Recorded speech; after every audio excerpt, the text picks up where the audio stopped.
మనం చేపలు అరుక్కున్నాక 2 కిలో చేపలకి 150 గ్రాముల చింతపండు తీసుకోవాలి. చింతపండు నానబెట్టుకోవాలి 10 నిమిషాలు.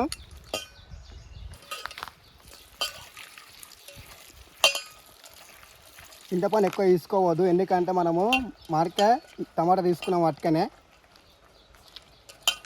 చింతపండు నానబెట్టుకున్నాక 2 పెద్ద పెద్ద ఉల్లిగడ్డలు తీసుకోవాలి, 3 టమాటాలు తీసుకోవాలి, ఒక మామిడికాయ తీసుకుంటే ఆ పులిపి అలాగా ఉంటుంది. ఉల్లిగడ్డ కోస్తుంటే గల్పెన్ బేకప్ చెప్పినట్టే కళ్ళకి వెళ్ళి వస్తూ ఉంటాయి.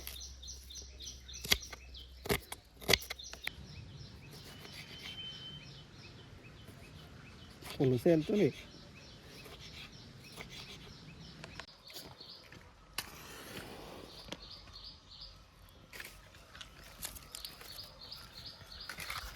ఇప్పుడు మసాలా రెడీ చేసుకురాం. కొన్ని ఆవాలు, గిన్నె పెద్దగా అందుకని అనిపించేది, కొన్ని మెంతులు, కొన్ని ధనియాలు ఎంపుకురాం. ఎక్కువ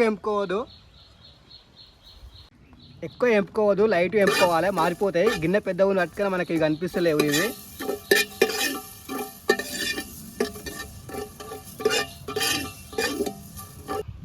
ఇప్పుడు ఎంపుకున్న మసాలాలు మంచిగా దంచుకుంటే మనకు టేస్ట్ బాగా వస్తుంది. మంచిగా పొడి అయ్యేలా దంచుకోవాలి.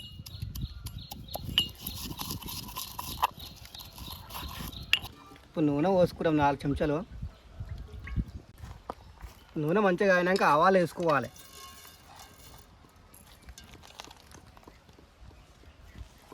ఆవాలు వేసుకున్నాక ఉల్లిగడ్డ వేసుకోవాలి.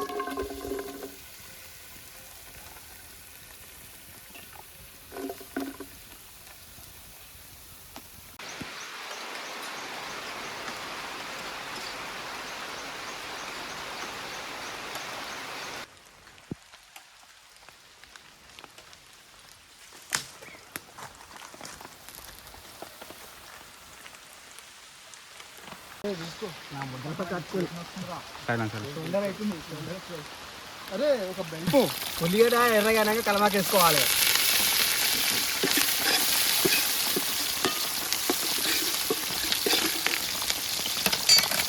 టమాటా వేసుకోవాలి.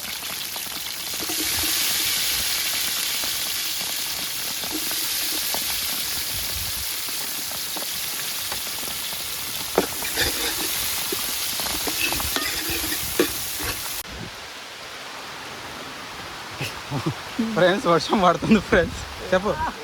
వర్షం పడుతుంది ఫ్రెండ్స్. మా నెల్లూరు చేపల పులుసు ఎలా చేద్దామంటే ఎలా అయిపోయింది.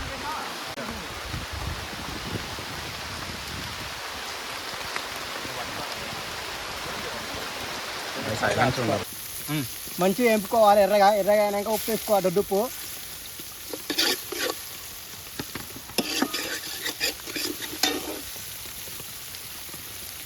లైట్ పసుపు వేసుకోవాలి.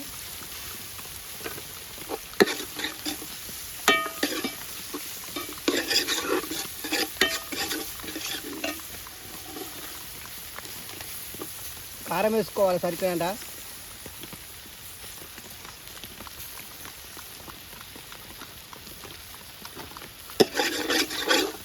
మంచిగా కలుపుకోవాలి.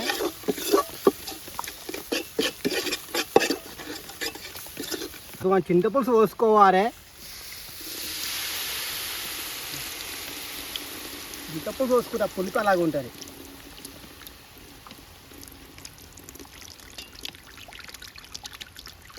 ఐదు నిమిషాలు వర్షం వచ్చింది, ఆగమాగం చేసింది. మేము చేపల పులుసు చేస్తుంటే మళ్ళీ పొద్దున ఎండ ఎట్లా కొట్టిందో.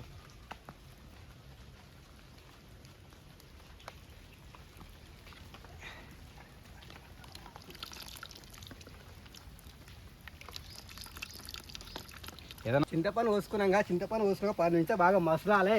మసలంగా మూత పెట్టుకోవాలి. ఏం మసులుతుంది పులుసు ఇలా బాగా మసలు పెట్టుకోవాలి. పులుసు ఎంత మంచిగా మసులుతుంది అంత మంచిగా మనకు రుచి వస్తుంది. పులుసుతోనే మనకు చాలా రుచి వస్తుంది. ఇలా కొంచెం ఏమైనా తక్కువేనంటే ఆ మసాలా వేస్తా. ఆ మసాలా ఏంట్రా నాని అయింది రోకల్లా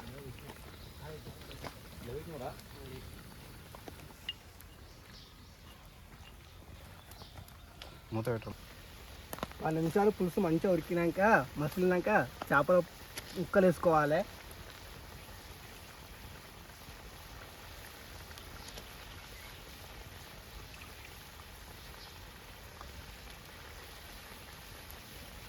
ఇప్పుడు చేపలు వేసుకున్నాక 10 నిమిషాలకి మంచిగా ఉరకాలి. ఎక్కువ కలపొద్దు. ఎక్కువ కలిపితే ఏమవుతుందంటే చూర అవుతుంది. ఎప్పుడైనా చెంచా కలిపితే మనకు ముక్క అనేది సూర అవుతుంది. ఇలా తిప్పుకోవాలి. గిన్నెని తిప్పుతూనే ఉండాలి. 5 నిమిషాలు చేప మంచిగా ఉరికినాక మామిడి ముక్కలు వేసుకోవాలి. మామిడికాయ వేసుకుంటే టేస్ట్ అలాగా ఉంటుంది.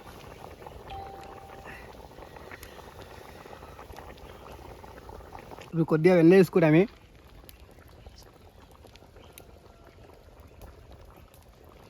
ఇప్పుడు దంచిన మసాలా వేసుకోవాలి మనము.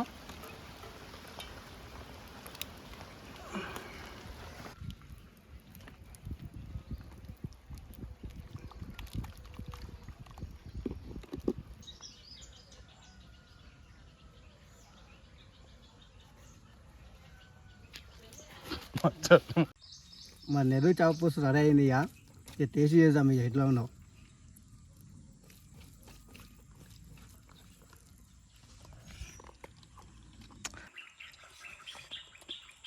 బా ఏక్ దమ్ అయింది. ఈ రెసిపీ మీరు కూడా ట్రై చేయండి.